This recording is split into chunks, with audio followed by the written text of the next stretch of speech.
पांच पर कभी विश्वास न करें। 1. नदियां। 2.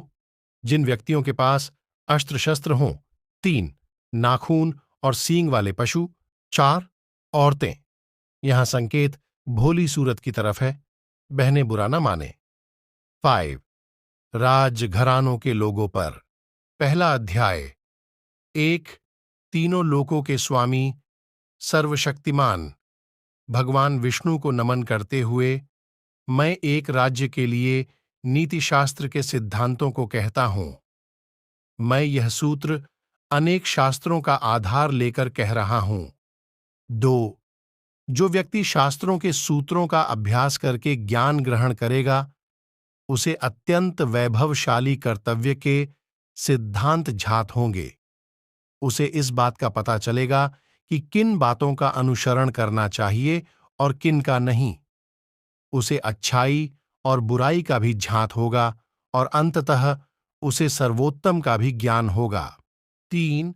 इसलिए लोगों का भला करने के लिए मैं उन बातों को कहूंगा जिनसे लोग सभी चीजों को सही परिप्रेक्ष्य में देखेंगे। 4.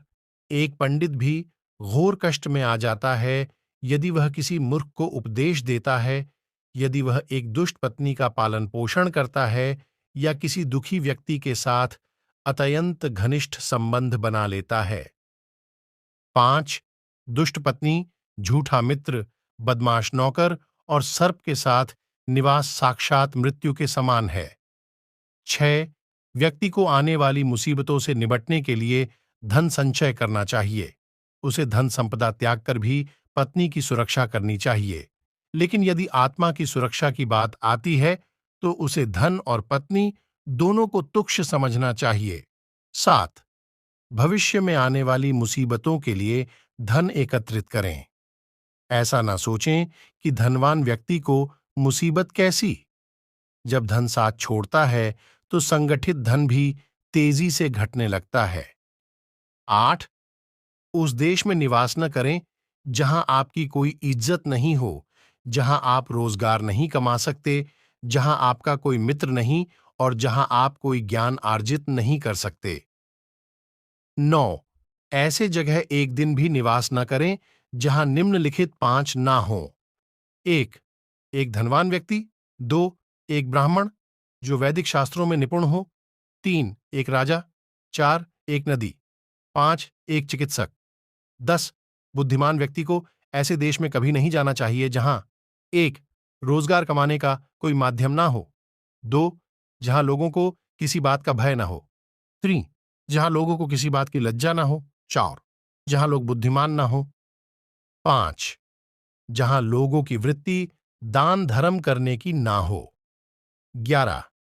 नौकर की परीक्षा तब करें जब वह कर्तव्य का पालन न कर रहा हो। रिश्तेदार की परीक्षा तब करें जब आप मुसीबत में घिरे हों। मित्र की परीक्षा विपरीत परिस्थितियों में करें और जब आपका वक्त अच्छा न चल रहा हो तब पत्नी की परीक्षा करें। 13. जो व्यक्ति किसी नाशवंत चीज के लिए कभी नाश नहीं होने वाली चीज को छोड़ देता है तो उसके हाथ से अविनाशी वस्तु तो चली ही जाती है और इसमें कोई संदेह नहीं कि नाशवान को भी वह खो देता है। 14. एक बुद्धिमान व्यक्ति को किसी इज्जतदार घर की अविवाहित कन्या से किस व्यंग होने के बावजूद भी विवाह करना चाहिए। उसे किसी हीन घर की अत्यंत सुंदर स्त्री से भी विवाह नहीं करनी चाहिए। शादी विवाह हमेशा बराबरी के घरों में ही उचित होता है। 15. इन 5 पर कभी विश्वास ना करें। 1. नदियां। 2. जिन व्यक्तियों के पास अस्त्र शस्त्र हों। 3. नाखून और सींग वाले पशु। 4. औरतें। यहां संकेत भोली सूरत की तरफ है, बहने बुरा ना माने। 5. राज घरानों के लोगों पर। 16. अगर हो सके तो विष में से भी अमृत निकाल लें। यदि सोना गंदगी में भी पड़ा हो तो उसे उठाए, धोएं और अपनाएं। निचले कुल में जन्म लेने वाले से भी सर्वोत्तम ज्ञान ग्रहण करें। उसी तरह यदि कोई बदनाम घर की कन्या भी महान गुणों से संपन्न है और आपको कोई सीख देती है तो ग्रहण करे। 17 महिलाओं में पुरुषों की अपेक्षा भूख 2 गुना, लज्जा 4 गुना, साहस 6 गुना और काम वासना 8 गुना होती है।